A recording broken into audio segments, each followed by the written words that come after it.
الرحيم تبارك الذي بيده الملك وهو على كل شيء قدير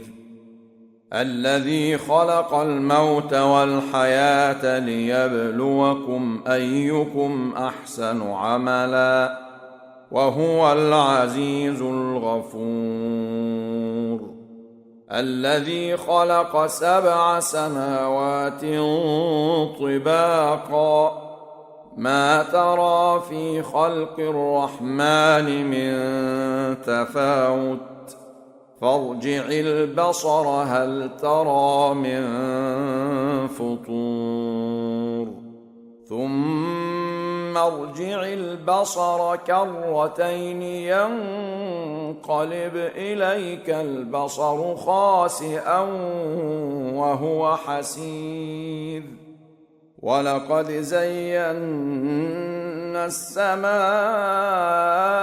الدنيا بمصابيح وجعلناها رجوما للشياطين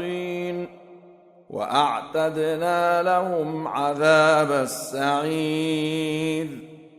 وللذين كفروا بربهم عذاب جهنم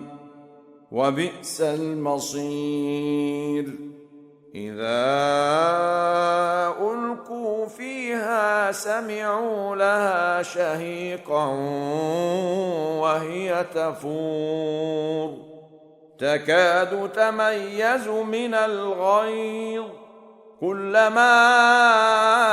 ألقي فيها فوج سألهم خزنتها ألم يأتكم نذير قالوا بلى قد جاءنا نذير فكذبنا وقلنا ما نزل الله من شيء